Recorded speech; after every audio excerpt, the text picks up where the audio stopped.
Hi, I'm Suzanne, and you're listening to Sex Advice for Seniors. And I am here today with Kanya Ford from Richmond, Virginia. So she's got the most fab Southern accent, who's a sexuality and relationship coach. And one of the things I wanted to talk to you about, Kanya, was this retreat that you host for couples, because that sounds really interesting. And I'm curious to know what goes on. So welcome to the show.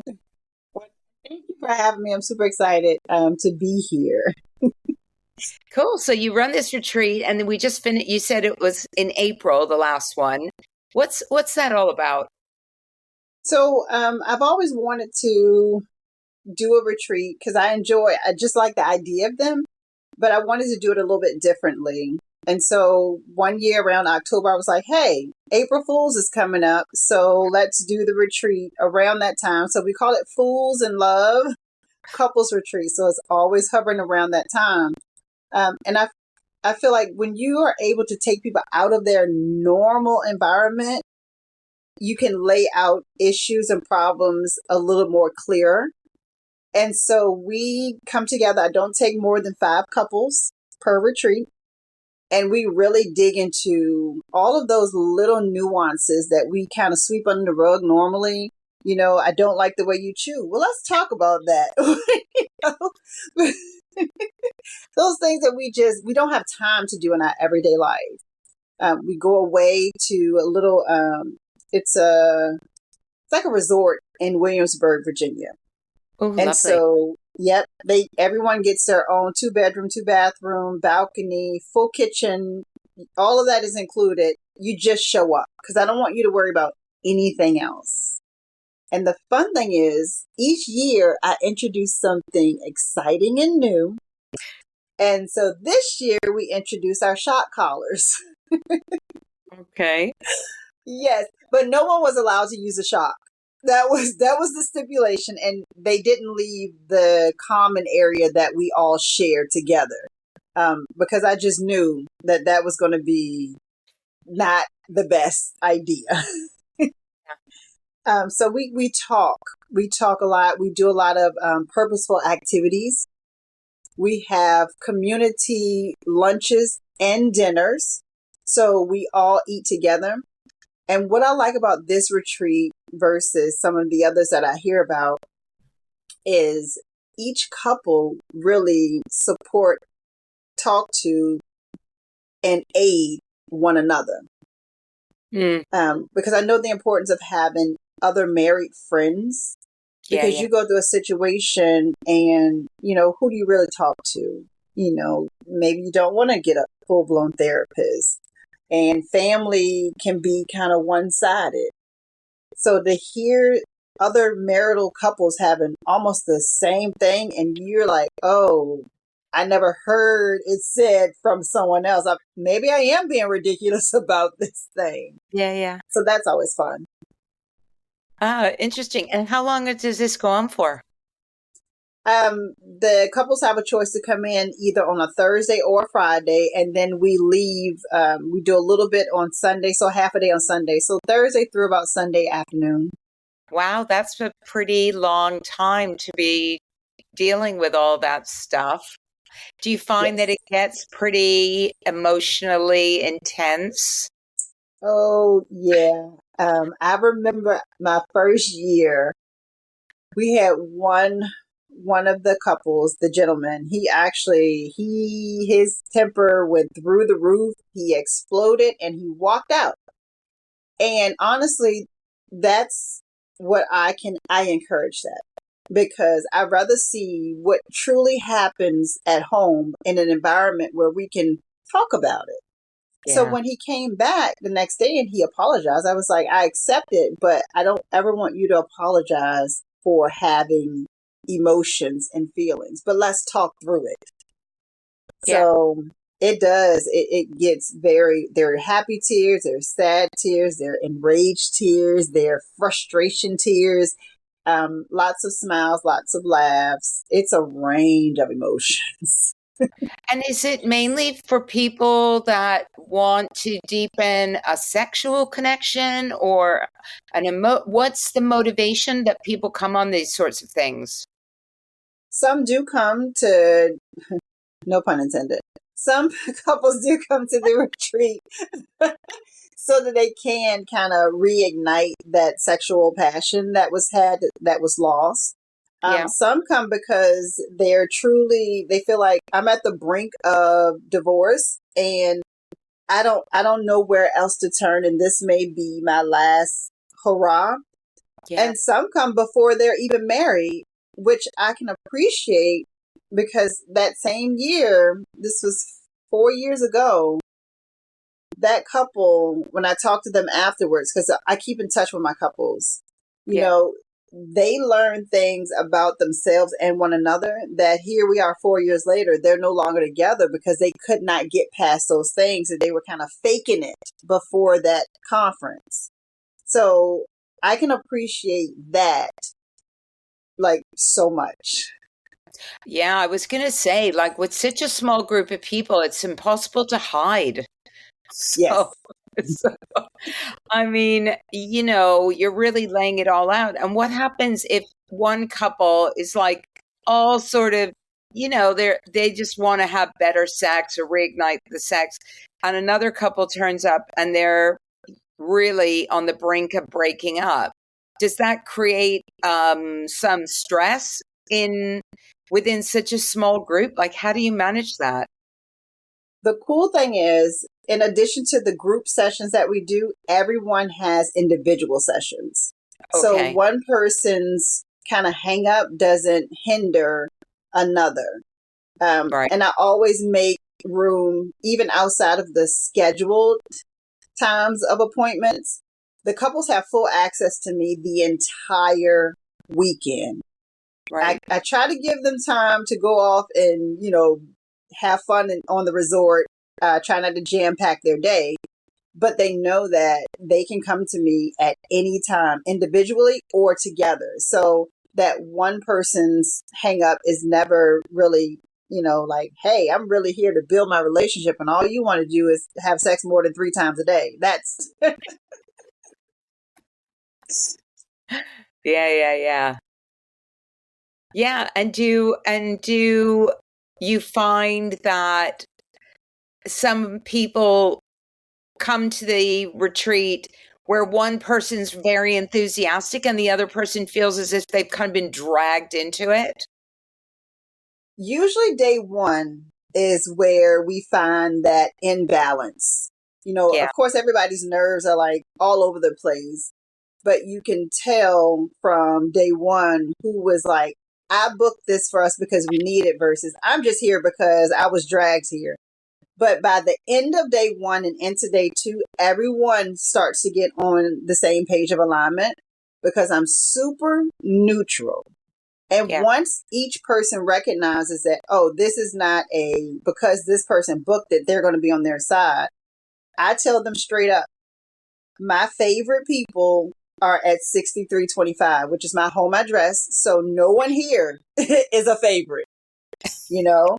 And I address things in the open, unless it's like, super, super sensitive. For the most part, everything is in the open. And that's where I think couples open up and say, okay, I don't feel like if I wanted to make a point that you would ignore it because of who booked it or she's a woman and I'm a man or things like that. So I make it extremely clear that transparency and neutrality is everything. Yeah, yeah. And you, just yourself, are most of these people that are your current clients, or how many of these people have never experienced anything like this before and you've not met them? Every year. So for the last 4 years, I think I had out of about 10 couples, maybe one that's ever been to a retreat before. But every single person that has been to something similar has told me they've never been to one like this. And Yeah, the one guy who went, I was like, I was thinking about making it more traditional. He was like, no, you have to keep this just like this. So I was like, that was confirmation. That's all I needed. So most people, Makes it so special for them. because it's not a large crowd, number one, that's Yeah, the biggest thing, because it's so small and so intimate. And because the activities are not, they seem normal, but once we finish the activity and we talk about it and it's related back to home life, that's the piece that I think that they genuinely enjoy and find unique. Because now you have a reference point. Like if we did a painting activity, there's a purpose in that painting. So when it's up in the house, it's a reminder of, okay, I'm about to get to this angry place. I need to remember how I come out of that and how I communicate a lot better. right, right. So there's some like useful practical tips that people can take away with them so that when they get home, it's not like, oh, we did all that and now we're just going to go back to the way we were. Exactly. Everyone gets a welcome basket that is full of things that we use in our activities, as well as things they can have fun with later on. Yeah. What are some examples of that? So like we have our yoga mat because we do classes. I do classes here, so we do some of those classes there. We have there's pajama sets that everybody gets, just for that bonding piece. Um, we have some of little toys that they can play with on purpose because I know that's a touchy subject, introducing toys into the bedroom. So we have that in the basket. Oh, Um, nice. it's a whole bunch of little knickknacks that we throw in there that serves as reminders for the Yeah. future. And what's the average age of the people that come on this? I would say anywhere between 35 to 45. Oh, so Of quite course, we young, had we really. had some. Yeah, we had some older, but given an actual average, um, Yeah, as the years have gone on, my couples are getting older, which I can appreciate because I think that's where it's needed. We yeah, need that refresh and that reset. Being married for 20 plus years, you kind of get into this routine. yeah, It's yeah, like once a year you go get your car inspected. yeah. I think once a year or every couple of years you should get your marriage inspected, you know? I think actually a really great suggestion because I think we get lazy, right? In any whether you're married or just in a long-term relationship, you get into predictable patterns Hmm. and you think, yeah, okay, this seems to be going along until one person says, "Do you know what? I'm so bored. I'm Yeah, so sick of that," right? But often the other person might take that as I'm not good enough, or she's sick of me, or he's sick of me, or, and it's difficult to make that shift sometimes into something different because you don't know what different looks like. And exactly. different, different can be scary, you know, different Yeah, can be risky and different might lead to something like people breaking up or it might lead to you having a deeper connection but the thing is it's just the fear of the unknown that stops many of us I think from making those changes that we need to make in our relationships. And do you find there's any cultural mix of people or is it all different kinds of people? it's a good, diverse cultural mix, which I love. I can appreciate that we just don't have one dynamic. Yeah, Because we have to be able to see things from all lenses, yeah, different religious background, cultural backgrounds, races, classes, all come to this one place to realize when we strip all of that away, we're just that human being that needs to understand, needs to be loved, needs to learn how to grow into this new phase of us. And yeah. that's super appreciative. Yeah, absolutely. And I think also it's really great when people see other people and realize like we're all very similar like that. We all have our own issues. They're not generally massively different. And We're all dealing with the same shit, right? So, Exactly. yeah. And so aside from your retreats, how do you work with couples, singles? Do you have groups? How do you generally work with people? So I do one-on-one coaching with couples as well as individuals. But the biggest thing that I've been doing a lot more of are my classes, the group classes. So it's a series. It's called Mind Fucked, but it's Phucked, and Okay. it's all about utilizing the mind to set the body free with each other. And Oh, so within that, there are 4 series. We have the couples central touch yoga class. We have a class that's just called Touch. We have our couples pleasure mapping 101, and then our couples deep stretch class. And those are fun bonding classes that, yes, you take that home. And that's a new communication piece for folks because 2 of the 4 are nonverbal classes. oh, So wow. you Very can't cool. use your words. Oh, amazing. And these are in person or online? Right now they're in person. Oh, great. Once I get a little bit better with my Zoom, because Zoom has a thing with the background noise that they cut off, but you can turn it back on. So once I get better with being able to have the music translate over, then I'll Yeah. do more online. Yeah, yeah, yeah. Yeah, so people meet in a physical place and they go through this series of exercises. And is this over every week? They do this every week for 4 weeks or? It's right now they're just one-off classes. Oh, right. I have about 3 a month is what I have scheduled. I just recently launched where it's a sampler class so that you can come and do all 4 in one day to kind of figure out which one do I want to do for a full class. Oh, I see. Oh, cool. Cool. And which one's the most popular at the moment?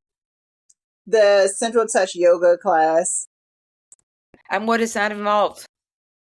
It's nonverbal communication and body movement. So when we do different movements, I want your body to show where you need your partner's hand to be or how much you need them to support you when you're leaning back.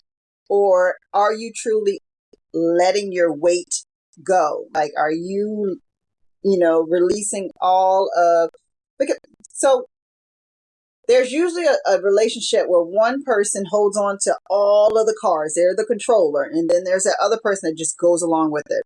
Mm. In this class, we switch roles. And I usually can feel when someone's holding back, and I won't stop that specific exercise. I said, you have to just completely let go. Trust this person to hold you. Trust them. The end of that class, the feedback is so across the board universal. I started the class. I was super intense. By the end, I understood where I'm holding back. And that translates into what they do every day in their life. Yeah, wow. Interesting. And that's nonverbal. The whole thing's nonverbal? At the very beginning, we have 4 phrases that we state. And then at the very end, there are 4 phrases that we restate so we can see if they can feel the different energy exchange. Wow. Very cool. And how long's that for? Like an hour? It's about 45 to 50 minutes. Yeah. Yeah. Amazing. I mean, I think that there's also just something to be said for silence in relationships. People often try and fill up space in Mm-hmm. relationships because they're scared of silence, right? And I think when we're comfortable with another person, like silence is really very intimate because it means that you're really comfortable with somebody. So when you impose silence, I suspect that can be really a deeply uncomfortable feeling, you Oh, know, yeah. for sure. And the learning aspect of it is huge. So for my younger couples that come in, because I do get some younger couples that come in that, they haven't gotten that whole communication piece together. Being able to use that, hey, we don't always have to use our words to communicate. Let's just sit let's just feel each other out for a little bit and then talk, and when my older couples that come in, they're kind of used to that. But it's like, again, it's just a refresh of, okay, I don't have to always say something when something's happening. I can just sit back.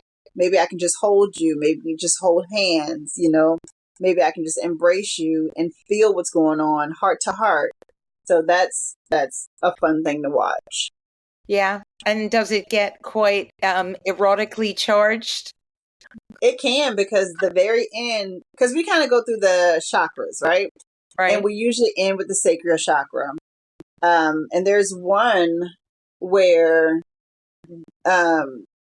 the face needs to meet the other person's genitals and speak without the words. And then at the end, we have pelvis to pelvis to charge up that energy. So, oh yeah, it's definitely sexually fueled and charged. Yeah. But no actual sex goes on, obviously. Yeah.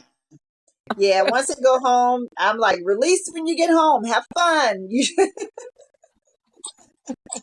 Well, I mean, this is sort of, I speak a lot to Tantra people, right? And a lot of this stuff, again, relates to things that go on in Tantra around, that sort of exchange of energy, being intimate in a way that's that's not entirely sexual.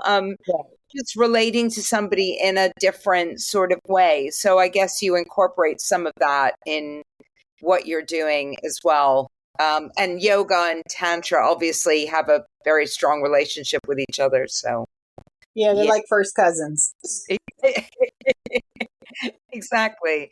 No, exactly. So, people always think about these sorts of things and they don't realize that actually some of the things you're suggesting are really simple.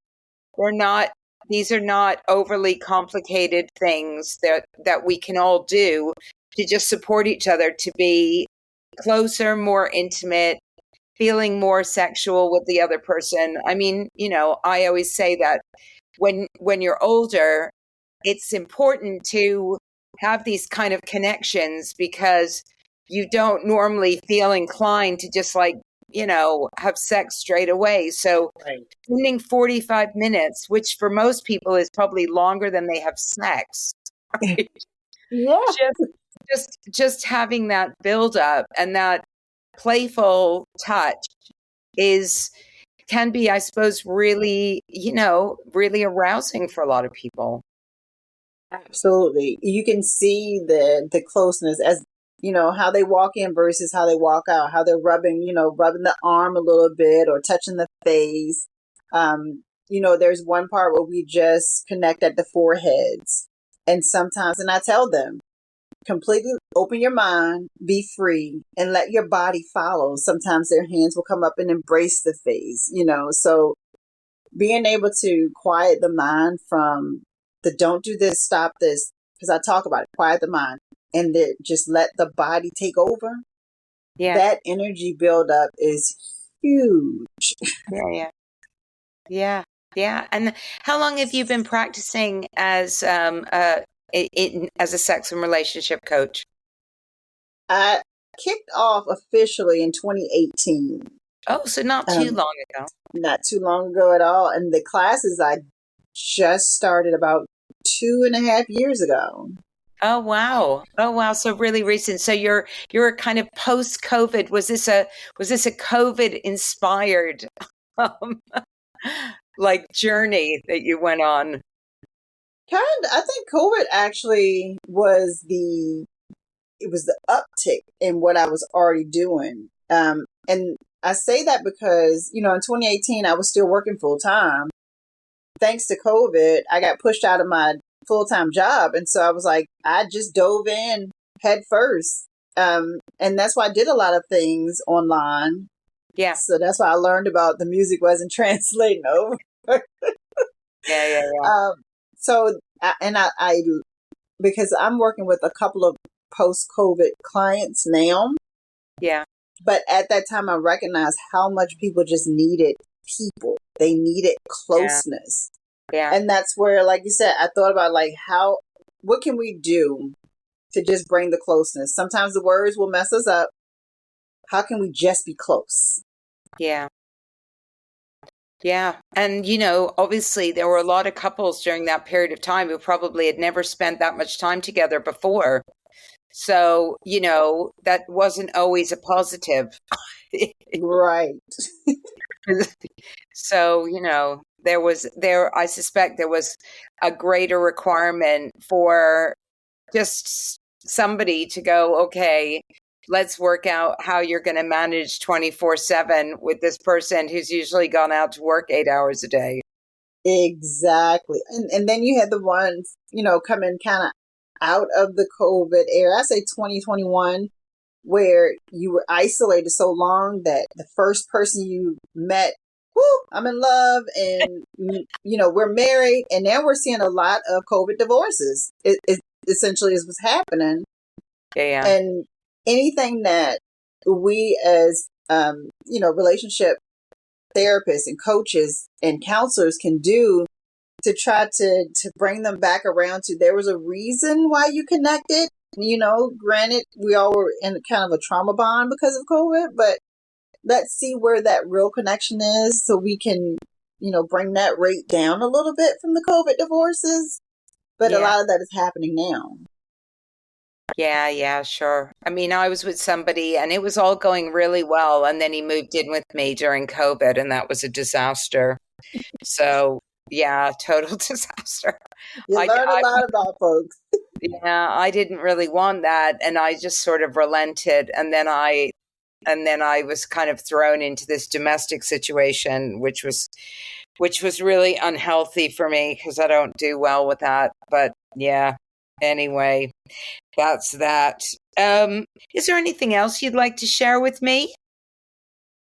I think, just thinking about our senior years, because we have to think about that. Just remembering that senior does not mean things are over. Things are done.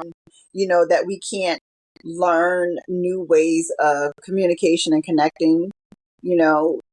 How we were raised, which was a totally different era. Yeah, for sure. That we can come out of that and we can talk about sex. We can be okay with saying, hey, I enjoy it. I like it. If I don't want to just be bogged down with the headache of sex all the time, maybe I want intimacy more. So just recognizing that there are outlets and there are places, and that's, yes, please be sexual. Please do that. That energy release into the world is necessary right now. So let it flow.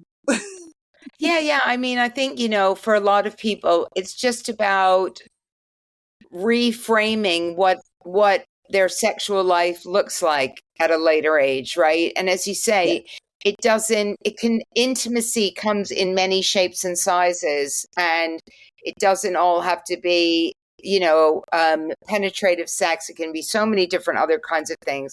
I often think, though, that as you acknowledge, part of the reason why going to professionals at any stage of life, and I think, especially at a later stage of life, is really important, is because they can help you to kind of get unstuck, which I suspect often happens no matter if you're single or coupled. You can just get yourself to the point where you've either gone, well, I'm never going to meet anyone ever again, so I better I'm just going to get used to that. And online dating it's a mess. It's really difficult. It's not easy to meet someone through online dating. People get very, very frustrated and disheartened.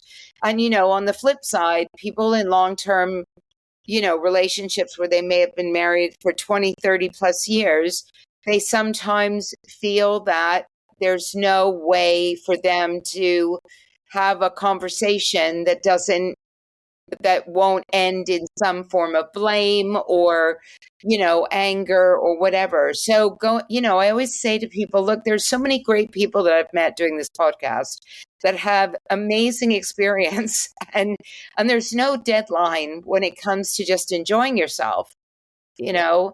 So if you're feeling frustrated and you want to do something about it, there's plenty of help. Like you say, you can go to a group class and do something which I suspect doesn't cost very much money, going to your, your yoga for couples kind of thing. Or, you can spend a bit more cash and you can go to a specialist retreat, or you can have one-on-one coaching. But there's so many different ways now that we can really have pleasure well into our later years, if not forever. So, that's why I always want to talk to people about what they're doing, because I just think it's great. It's great that there's people like you out there doing this stuff. So, yeah. Definitely. And I can appreciate that this is, geared for seniors, because I hate that people just, once you get a certain age, it's like, oh, does it really matter? Yes, it does. It matters, Yeah, and it's going to keep us young, That's the bottom line for me. Or I don't really like to use the old versus young analogy, but it's going to keep us healthy. It's going to Yes. going to stave off disease. It's going to get all those nice juices flowing. Like, there's so many positives to being sexual throughout your life. Like, all we have to do now is figure out what that looks like at whatever age we are, right? Like, that's it. That's all we got to do. So, yeah. Anyway, thank you so much for coming on the show. It's been wonderful to chat with you, and all the way in Richmond, Virginia. And I appreciate you so much. Oh, that's okay. And we will share all of your details and your what's it called again? Your something. Oh, mind fuck. Mind fuck. That's great. Thank you so much. All righty.